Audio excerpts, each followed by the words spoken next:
Ebda flus li nġabru fl-attivitajiet b'risq il-Malta Community Chest Fund huma se jintużaw fil-kumpens għal vittmi tal-inċident ta' Paqpaq li għall-Istrina.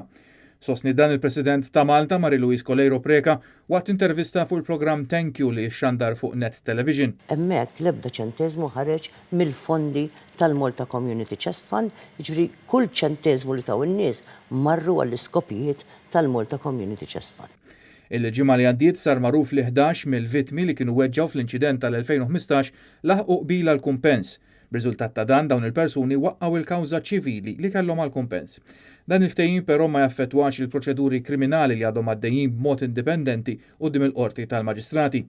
Il-President tkellmet ukoll dwar diversi forum ta' faqar li magħhom qed iħabbat wiċċu l-poplu u li dwarhom jirrikorri ant il-Malta Community Chest Fund. Meta kienet mistoqsija, il-President ikkonfermat ukoll li f'dawn l-aħħar snin kien hemm żieda ta' talbiet għall-għajnuna minn persuni li mhux qed ilaħqu mal-kirjiet.